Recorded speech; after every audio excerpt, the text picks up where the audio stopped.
ইস, বিয়ের নিয়মটা যদি এমন হতো, ছেলেও থাকবে স্টুডেন্ট, মেয়েও থাকবে স্টুডেন্ট। ছেলের বয়স 18 আর মেয়ের বয়স 16 হওয়ার সাথে সাথে তাদের বিয়ে দেওয়া হবে। বিয়ের আগে তারা যেভাবে থাকতো এখনো ঠিক সেভাবেই থাকবে। ছেলের বাসায় থাকবে আর মেয়ে মেয়ের বাসায় থাকবে। আগে যেভাবে মেয়ের খরচ তার বাবা চালাতো, এখনো তাই হবে। সম্ভব হলে ছেলে অথবা ছেলের পরিবার দেবে। মধ্যখান দিয়ে একটি হালাল সম্পর্ক তৈরি হবে।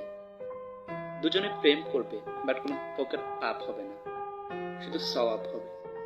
পূর্ণ হবে অর্ধেক দিন। দুজনে মিলে দিনের পথে চলা সহজ হবে।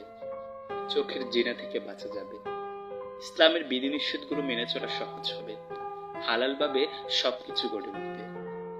তারপর ছেলে যখন তার ক্যারিয়ার উন্নত করতে পারবে, চাকরি বাকরি অথবা ব্যবসা করে নিজে চলা এবং স্ত্রীকে চালানোর মতো সামর্থ্য অর্জন করবে, তখন তার বাসায় তার বউকে নিয়ে যাবে।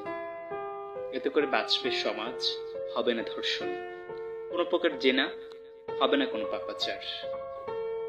এটা সকল পিতামাতার বোঝা উচিত।